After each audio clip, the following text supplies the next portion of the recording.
to tell me this whole time they've been lying and playing in our faces. Now I'm starting to see the reason why they go to these different countries. They bully these people because they're going to find ancient technology, weapons of mass destruction. They have to tell you a lie so they could go bully these people out of stuff that they found. They found from the ancient gods. Now, I don't know if y'all familiar with Gilgamesh. Gilgamesh was a demigod. He was sometime before BC, he was a king. He was like 17 feet tall. Back in 2003, y'all know they found his tomb where his body was still intact. Yes, still intact. The gold, the tablets, the jewelry, everything was still on him. The Epstein files just released a man by the name of Gilgamesh. Now, if you don't know who Gilgamesh is in the Bible, aka Nimrod, he is a Nephilim. Now, Nephilim back in the Bible were giants, okay, created from angels mating with the women. A lot of the Nephilim and fallen angel information was found in the book of Enoch. So they took out that part of the Bible, so now that people can't read about it. Some people believe that Nimrod or Gilgamesh is buried. His tomb is located in Iraq. And the Epstein files also confirms that because of Hillary Clinton and other people emailing each other back and forth about the body of Gilgamesh. And I think that the real reason that we went to Iraq was because Saddam Hussein in the museum in Baghdad uncovered the tomb of Gilgamesh. Now, why is that significant? Because if they found the tomb of Gilgamesh and they take his DNA and they mix it now, which we already know there's cloning, there's all of these things that are happening, to me, this is going to fast forward this bloodline that was lost, these giants that was lost, and it's going to begin a cycle, an effect of what's going to be happening in the future, aka the days of Noah, happening right here on this earth today. I remember back in 2003, March 20th, I was 18 years old, going on 19. And I remember when George Bush did a whole announcement and announced that they were going to war with Iraq, that they possibly had weapons of mass destruction. And even back then, as a young adolescent, I always thought that it just didn't add up, especially further on in the war. They never actually shown any weapons. That war lasted years, and they still haven't shown any type of nuclear weapons, no type of biological, chemical weapons, anything like that. So it just makes you wonder, why did they go inside there? Now, a lot of people were speculating that they went inside there possibly for the oil reserve, which in a sense they probably did use that because oil is a form of currency and whoever control oil essentially control the world. So they probably could have got that. But what if the whole talk about mass destruction, what if it wasn't weapons, but weapon? What if they found the weapon of mass destruction, which was Gilgamesh, aka Nimrod, the one who was control of ancient Babylon, the Tower of Babel. All this stuff is written in ancient texts within the Bible that these people were real beings, that they walk amongst the earth. And Gilgamesh, he was known to be 17 feet tall, a giant. He was 2/3 God, a part man. And he was known to be wise. He was known to have great strength. He was known to have so much knowledge. And he ruled with a iron fist. So what if the U.S. military, they discovered that the Iraqis, that they found the tomb of Gilgamesh and they went inside there and took his body for themselves? This is not too hard to believe, especially nowadays. Maybe back then you would be considered a conspiracy theorist moving within those type of circles back in 2003, 2004. But nowadays, I think a lot of that stuff has went out the window. Like, we actually have government official, Congress, senators who's having meetings about UFOs and UAPs. People are saying that they're real. Barack Obama came out and said that aliens are real recently on a podcast. So all this stuff that was considered to be conspiracy theories back then is actually turning out to be true. So what if this is true? What if the whole entire time that war was to gain access to the tomb of Gilgamesh, his Stargate, and any other type of resources that he may have left behind in the tomb? And I actually have a video of the so-called video of the findings of Gilgamesh, and it's perfectly reserved.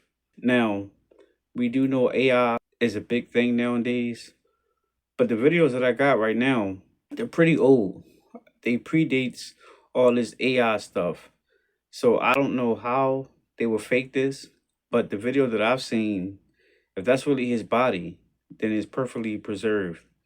They said that they discovered it when the Euphrates River dries up, which is in the Bible, that once the Euphrates River dries up, that the four angels that's locked underneath the Euphrates will be released and unalive a third of the world. And Gilgamesh is supposed to be at the helm of all of that. So all this stuff is lining up to be true. Like, it's just too much of a coincidence, if you ask me.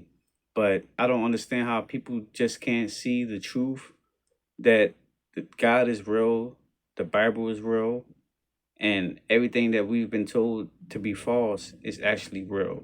And you got so many people talking about it. You even got people like Candace Owens talking about it as well. So we're going to go through these videos and see what they're talking about. And of course, I'll come back and I'll give you my thoughts. Why did the United States invade Iraq? Falling buildings, oil, weapons of mass destruction, or maybe it wasn't any of these reasons. One theory suggests that Iraq was in possession of a Stargate first used during the time of Nebuchadnezzar. There's also evidence that they had knowledge of the giant Nephilim Gilgamesh and his tomb and ancient artifacts with supernatural powers. Have you ever heard of the story of Gilgamesh? The story was written 2000 BC. The story talks about how he was 2/3 God and 1/3 man. The claim was that he was 17 feet tall. Oh, man. And he was this brutal king, like a tyrant. But the story goes that he was buried under the Euphrates River. That's drying up. Well, here's the thing. In 2003, archaeologist by the name of Jörg Fassbinder, he was in the Mesopotamia area doing like the whole LiDAR thing. And what he said is, I have found the tomb of Gilgamesh. Oh my gosh. But it's underground, right? So they have to like dig it up. Mm-hmm. Guess what happened 1 month later? Earthquake. The U.S. invades Iraq. Oh my gosh. No way. This is where it gets crazy. Yeah. All the archaeological sites were then stopped in Iraq. So stop digging. You're out of here. And the U.S. military set up an encampment around the tomb site. But the locals around this encampment reported that the U.S. military were digging at night, taking things out of the ground and putting them onto trucks and driving them off. We're villains. We are Dr. Evil. Is that not, I mean, That's crazy. Where'd you learn this? The war in Afghanistan/Iraq was not about the Twin Towers. We have no time to get into that one. As we all know, it was not the Afghans. And on the same day, we get the dancing Israelis. It was to initiate the war between Iraq, Afghanistan, and the United States of America over the body of Gilgamesh. Look it up. This is why there is always an explosion of technology right after a war happens. I know this may freak new listeners out or anyone new to this, which is why I am not going to get deep into this, as it is not of major significance right now. However, you know exactly what I'm talking about in regards to Hillary Clinton's email. What the heck we were doing in Iraq. Email you mentioned in your show about the Clintons wanting to find Gilgamesh's tomb. You need to look look up the research that was done by Rob Skiba, they did find Gilgamesh, aka Nimrod. He was a giant. He was very well intact. Yes, we invaded just after he was found. The first place that we went during that war and set up a base was a museum that held all of the relics, and that they, the military, retrieved everything except for the tablets that had to do with reincarnating and bringing back the Nephilim, fallen angels, noted in Genesis 6. They have to have Nimrod to bring the Antichrist forth. Please go watch Babylon Rising by Rob Skiba. Read the book. He has done many videos and books and backs his work up and uses scripture. Nimrod was the original one world government guy seeking to unite humanity under the Tower of Babel, one system created in defiance of the creator. One world government, the State Department requesting documents pertaining to the resurrection chamber of Gilgamesh, the location of his body and the location of the buried Nephilim. So important to read the book of Enoch. This is your real history. I'm sorry to tell you guys, you're not a dinosaur. The elites vision a world like Nimrod, one world government. They are going to be the gods. People always ask why I'm always so happy and so positive. They're doing this because God is real. I feel like that's like the best message ever. How could you not be happy recognizing that they are just betting against God? But who are they contending with? God. They know he's real. You should be happy. You should be encouraged. This stuff shouldn't scare you. And the reason why they want people to be selfish, the reason why they want us to be atheists is because then they can get you to trade your soul. You really believe that all you had was 80 years and there was nothing else beyond this, then you would sell your soul to the devil for money. That's what a lot of people are doing. It's a happy message. I'm telling you guys. Nope, these warning signs were never supposed to come out, as experts are not only finding 7 feet tall biblical end times creatures emerging now, but our last days before Armageddon is here. Scientists were terrified and turning pale white after discovering Gilgamesh's 17 feet tall tomb by the Euphrates River. With them warning, not only has Gilgamesh seemingly been put there with the 4 angels, but when they wake up, it will not be good for us. Biblical verses claim the Nephilim and the angels often coexisted, with the prophecy in Revelation 9:14 through 15 cautioning us that Gilgamesh, a Nephilim, is protecting the 4 angels bounded by the Euphrates River, and when he and them wake up, a third of mankind will be taken. But it gets worse, as reports show the tomb having a Nephilim-like body perfectly preserved with the face still recognizable, and the US has been trying to wake it up for years. This discovery was found in Iraq by the river in early March of 2003, to which just weeks later the US invaded Iraq, with the BBC claiming the US was searching for weapons of mass destruction, or just one weapon. The tomb currently remains sealed by the river and can emerge as the river dries up, but do you believe any of this? I believe it because it's too much of a coincidence for it to be fake. And for the simple fact that you got Hillary Clinton having real emails, because this stuff is real, it's already been disclosed, that she's talking about finding the tomb of Gilgamesh and the resurrection chamber and everything. Why is she doing that? We all know that cloning is real. Half of the foods that we eat come from cloned animals. They cloned a sheep back in the 90s. It's 2026 right now. So can you imagine how far they've gotten with the technology? And I think part of that technology is some of the stuff that they've been finding.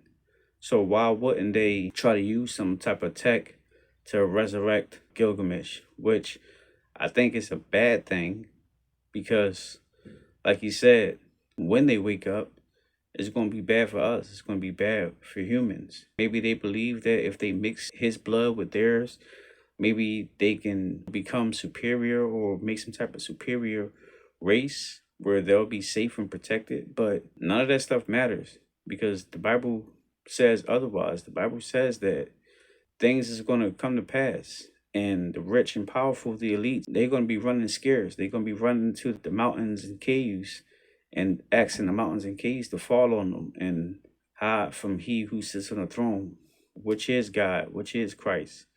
So all the stuff they're trying to be superior, ain't none of that stuff is going to matter anyway.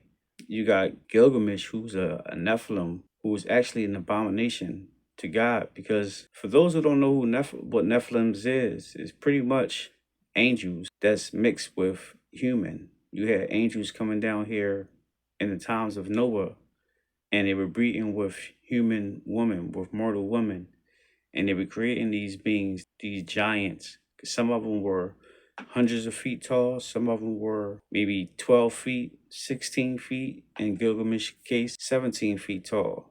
And they had powers beyond those of mortal men. They had abilities, and that's how they were able to become kings and godlike. Nimrod, which people believe that that's Gilgamesh, he was the first person who created a one world government, which they're trying to do nowadays. He tried to create everything within his image and try to become God himself, building the tower to the heavens. And we all seen how that worked out. So if it didn't work back then, I don't know why they think it's going to work now. But it's still going to be a bad thing, because it's still going to be a lot of innocent people caught in the crosshairs when all this stuff happens. And if you was paying attention when he was talking, my guy who just was saying that footage was actually part of the footage that I got the full footage, so I'll show that at the very end of this video. But that was part of the footage, and like I said, if you pay attention, it's properly preserved. Still got the facial features, still got the hair with gold and everything around it. And like I said, that's the actual real footage from the time when it was discovering all of this stuff. So we understand that the government hide things. You got Stephen Greer, who is a former U.S. official. He's already on record saying numerous times that there's these ancient structures with tech, futuristic type tech, that's so massive, so big all throughout the world that it can't be moved. So what the governments did was they built things around it. They built buildings and base over top of it. And this is what the U.S. military did when it comes to the tomb of Gilgamesh. They went over there and stopped the archaeologists. And the first base where they set up was right there where the archaeologist dig site was at, over the tomb of Gilgamesh. And they were saying they was doing it to preserve all the ancient artifacts. But somehow they forgot to get the memo themselves, because they end up taking everything. It's crazy. Like I said, it's too much of a coincidence. This stuff is real, and the faster people realize it and start repenting, including myself, because I'm just like everybody else. We just need God in our lives, because this stuff is happening sooner, and I believe that within our lifetime that we truly going to see the resurrection of Gilgamesh, the Euphrates River drying up completely, the four angels being released, the rapture, the tribulation, and the Antichrist. Welcome to part 2 of the real reason that we invaded Iraq, because you and I have been lied to our entire lives. In part 1, we talked about how an archaeologist discovered the ancient city of Uruk in modern-day Iraq, and then he discovered the tomb of Gilgamesh, and coincidentally, a few months after, we invaded Iraq. Well, buckle up, because this goes so much deeper than just his tomb. Now for this video, we have to go back to the days immediately following the flood, and this brings us to Genesis 10. Genesis 10 is the genealogy of Noah. Genesis 10:1 tells us that the 3 sons of Noah were Shem, Ham, and Japheth. Down it says Ham had Cush, and then Cush had Nimrod. So Nimrod in the Bible is Noah's great-grandson. Now why am I talking about Nimrod? Because Nimrod is Gilgamesh. In the Bible, we learn that Nimrod established a very large kingdom. He was essentially the first king of the world, and it also says that he ruled over all of the other sons of Noah. Now, because of this, there were many different peoples that would write about Nimrod. It was their personal account of who Nimrod was. The Babylonians wrote about him, the Assyrians wrote about him, the Hittites wrote about him. It says even in Palestine, tablets have been found with this man's name on them. He was obviously the most popular hero in the ancient Near East. And of course, the Sumerians wrote about him in the Epic of Gilgamesh. I'm going to go back to Genesis 10 to find out about Nimrod's kingdom. This is Genesis 10:8. And it says up at the top, he began to be a mighty one on the earth. We'll go back to that verse later. He was a mighty hunter before the Lord. Therefore it is said, like Nimrod, the mighty hunter before the Lord. Verse 10. And the beginning of his kingdom was Babel, Erech, Akkad, and Calneh in the land of Shinar. That's southern Mesopotamia. From that land, he went to Assyria and built Nineveh, and there's more. I'm not even going to attempt to pronounce them. Let's bring that verse to life a little bit. Here is a visual of Nimrod's kingdom. Down here, we have the Tower of Babel. We have Uruk, where he was found, or Erech in the Bible. The city of Ur, which is actually where Abraham was born, and then the land of Shinar. So pretty large kingdom. Do you guys ever wonder why Hillary Clinton in those WikiLeaks emails was asking a few days before we invaded Iraq? She was trying to locate Gilgamesh's tomb. I don't know if you guys read the Epic of Gilgamesh. I certainly did when I was at university. Effectively, it has been long suspected that Gilgamesh was actually Nimrod in the Bible. Okay, so think of the Tower of Babel. We can build society. We're greater than God. Why would Hillary Clinton be looking for that tomb in Iraq? That's where Gilgamesh is featured, in Iraq, present day Iraq. Yeah, okay, so you gotta wake up, guys. It's all real. You've heard the official story. The U.S. went into Iraq for oil or weapons of mass destruction or to liberate the people. Sure. And maybe we just happen to park the most advanced military on Earth a few miles away from the oldest known city on the planet, where myths say the gods walked among men, and one king may have never actually died. Because buried beneath the sands of Iraq, right where U.S. troops set up shop in 2003, is the ancient city of Uruk, the home of Gilgamesh. You know, the guy from the Epic of Gilgamesh. Oldest story ever written? Half God? 2/3 divine? Yeah, him. Well, here's where it gets weird. A German archaeological team reportedly found a tomb in Uruk that matched the ancient descriptions, complete with burial canals and temple walls. And days later, the site was suddenly sealed off. No more press, no more digging, no more team. And the U.S. military? They took over. No official explanation, no follow-up, just radio silence. But hey, it was definitely just about democracy, right? So now the question is this. What if the real reason we invaded Iraq wasn't oil, wasn't politics, wasn't even human? Here's the theory. In 2003, while the world was distracted by headlines about Saddam, oil, and WMDs, the U.S. military moved into one of the most archaeologically rich zones on Earth, ancient Mesopotamia. And right in the middle of that chaos, something else happened. A German team uncovered the ruins of Uruk, a city so old it makes ancient Egypt look modern. They weren't just digging up pottery. They claimed they found a tomb.